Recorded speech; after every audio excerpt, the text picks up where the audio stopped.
dear students and my dear friends, ഞാൻ നമ്മുടെ NCERT text book വെച്ചിട്ട് ഏതൊക്കെയാണ് ഫോക്കസ് ഏരിയ എന്ന് പറഞ്ഞു തരികയാണ്. കാരണം എനിക്ക് ഒരു സംശയമുണ്ട്, ഏതൊക്കെയാണ് ഇൻക്ലൂഡ് ചെയ്യേണ്ടത്, ഏതൊക്കെയാണ് ഇൻക്ലൂഡ് ചെയ്യേണ്ടാത്തത് എന്നുള്ളതിനെ പറ്റിയിട്ട്. അപ്പം നമ്മൾ ഒരുപാട് പേര് വേറെ സ്റ്റുഡൻസ് ആണെങ്കിൽ സംശയം ചോദിക്കുന്നുണ്ട്.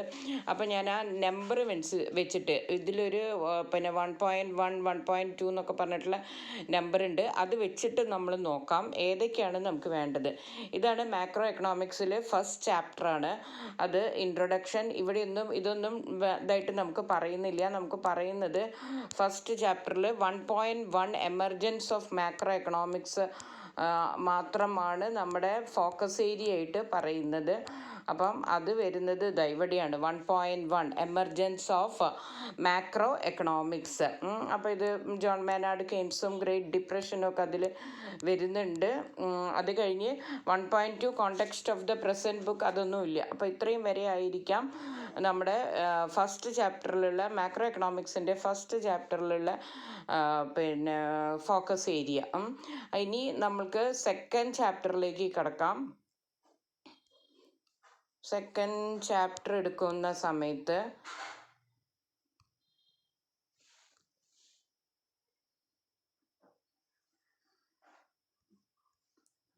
സെക്കൻഡ് ചാപ്റ്ററിൽ നമുക്ക് basic concepts of macro economics തൊട്ടിട്ടാണ് സെക്കൻഡ് ചാപ്റ്ററിൽ തുടങ്ങുന്നത്. പിന്നെ ഫോക്കസ് ഏരിയ ചാപ്റ്ററിൻ്റെ തുടക്കം എടുക്കട്ടെ. നാഷണൽ ഇൻകം അക്കൗണ്ടിങ് എന്നുള്ളതാണ് സെക്കൻഡ് ചാപ്റ്റർ. അതിൽ 2.1 some basic concepts of macro economics, അത് ഫോക്കസ് ഏരിയ ആണ്.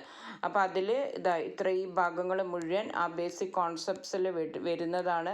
കൺസംഷൻ ഗുഡ്സ്, ക്യാപിറ്റൽ ഗുഡ്സ്, പിന്നെ അങ്ങനെയുള്ള കൺസ്യൂമർ ഡ്യൂറബിൾസ്, ഇൻ്റർമീഡിയറ്റ് ഗുഡ്സ്, ഇതൊക്കെ ഇതിൽ ബ്ലോക്ക് ലെറ്റേഴ്സിൽ കാണുന്നുണ്ട്. അതുകൊണ്ട് ഞാൻ പറഞ്ഞ സ്റ്റോക്സ് ആൻഡ് ഫ്ലോ, ഇതൊക്കെ അതിൽ പെടുന്നതാണ്. ഇതെല്ലാം പിന്നെ 2.1 സം ബേസിക് കോൺസെപ്റ്റ്സ് എന്ന ഭാഗത്ത് പെടുന്ന കാര്യങ്ങളാണ്. ഇനി അടുത്തത് 2.2 നമുക്കുണ്ട്. അതിൽ ലാസ്റ്റാണ്, ആ ചാപ്റ്ററിൻ്റെ അവസാനമാണ് കൊടുത്തിരിക്കുന്നത്. 2.2 സർക്കുലർ ഫ്ലോ, ഒരു ആഫ്റ്റർ തോട്ട് പോലെ ആയിരിക്കും കൊടുത്തിട്ടത് എന്തായാലും. അപ്പോൾ circular flow of income and methods of calculation of national income. അപ്പോൾ ആ 2.2 നമ്മളുടെ ഫോക്കസ് ഏരിയയിൽ പെടുന്നതാണ്. Circular flow of income in a 2 sector model എന്നുള്ളത് 2.2. ഇനി 2.2.1 അത് പ്രൊഡക്റ്റ് മെത്തേഡ്, അതും ഫോക്കസ് ഏരിയയിൽ വരുന്നതാണ്. പ്രൊഡക്റ്റ് മെത്തേഡ് നമ്മുടെ സ്ഥിരം വരുന്ന എസ്സേ ക്വസ്റ്റ്യന് ആണ് അതൊക്കെ. പ്രൊഡക്റ്റ് മെത്തേഡ്, അതിലാണ് അക്യുമുലേഷനും ഡിക്യുമുലേഷനും ഒക്കെ വരുന്നത്.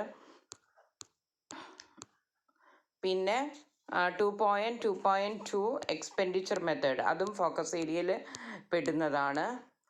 അടുത്തത് 2.2.3 ഇൻകം മെത്തേഡ്. ഇത്രയും വരെ ഈ ഇൻകം മെത്തേഡ് കഴിയുന്നത് വരെയാണ് ഫോക്കസ് ഏരിയയിൽ പെടുന്നത്. അടുത്ത തൊട്ടിട്ട് ഇതൊന്നുമില്ല. 2.2.4 ഫാക്ടർ കോസ്റ്റ്, ഇവിടുന്ന് അങ്ങോട്ടേക്കുള്ളത് ഇതിൽ ഈ ചാപ്റ്ററിൽ ഇല്ല. ഓക്കെ, അപ്പോൾ ഇനി നമുക്ക് അടുത്ത തേർഡ് ചാപ്റ്ററിൽ നോക്കാം. സെക്കൻഡ് കഴിഞ്ഞു. തേർഡ് ചാപ്റ്റർ നമ്മുടെ മണി ആൻഡ് ബാങ്കിങ് ആണ്.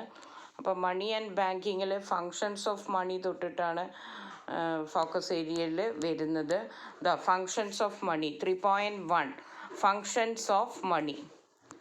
ഇനി ആ ഫങ്ഷൻസ് ഓഫ് മണിയിൽ ഇതൊക്കെ പെടുന്നുണ്ട്.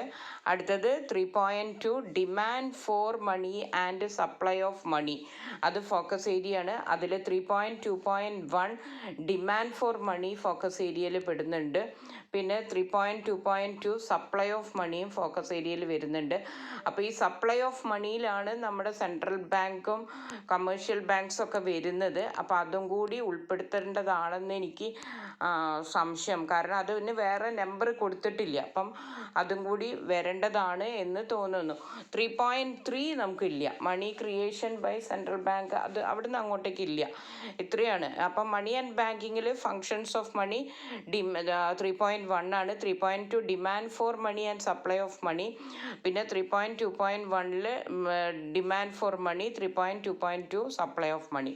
ഇത്രയും ഭാഗങ്ങളാണ് നമുക്ക് മണി പിന്നെ and banking third chapter money and ബാങ്കിങ്ങിലുള്ളത്. ഇനി അടുത്തത് ഫോർത്ത് ചാപ്റ്ററാണ്.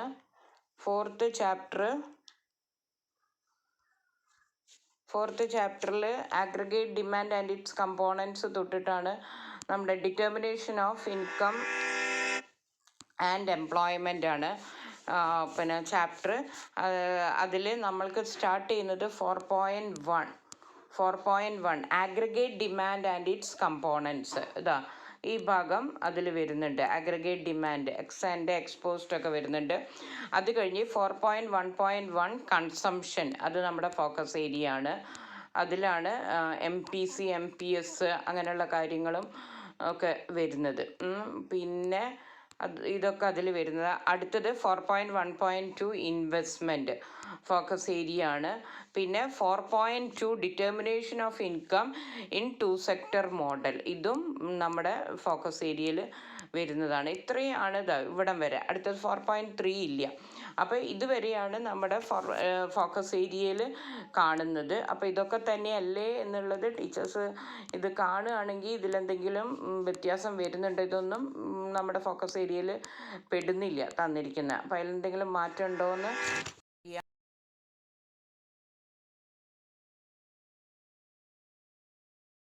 അടുത്തത് നമ്മൾ 5th ചാപ്റ്ററിലേക്ക് കടക്കുകയാണ്. 5th ചാപ്റ്റർ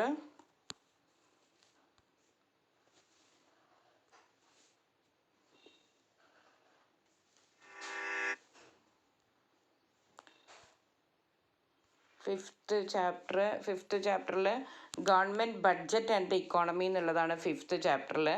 അതിൽ സ്റ്റാർട്ട് ചെയ്യുന്നത് ഇതാണ് 5.1 government budget meaning and its components, അത് 5.1. പിന്നെ 5.1.1 ഒബ്ജക്റ്റീവ്സ് ഓഫ് ഗവൺമെൻറ് ബഡ്ജറ്റ്, അതിൽ അലൊക്കേഷൻ ഫങ്ഷൻ, അങ്ങനെയുള്ള റീഡിസ്ട്രിബ്യൂഷൻ ഫങ്ഷൻ, സ്റ്റെബിലൈസേഷൻ ഫങ്ഷൻ ഒക്കെ അതിൽ വരുന്നതാണ്.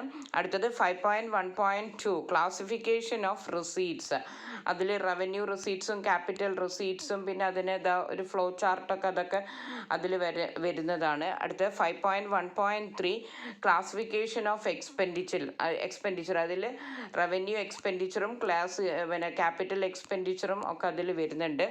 പിന്നെ 5.2 balance surplus and deficit budget. അപ്പോൾ ഇത്രയും ഭാഗമാണ് ഇതിലുള്ളത്. ഇത് തൊട്ടിട്ട് മെഷർമെൻറ്റ് ഓഫ് ഡെഫിസിറ്റ് ഒന്നും ഇതിൽ കാണുന്നില്ല. 5.2.1 ഒന്നുമില്ല, 5.2 വരെ ഇതിൽ പറഞ്ഞിട്ടുള്ളൂ. അപ്പോൾ ഇത്രയാണ് ഈ ചാപ്റ്ററിൽ 5th ചാപ്റ്ററിലുള്ളത്. അടുത്തത് നമുക്ക് 6th ചാപ്റ്റർ നോക്കാം.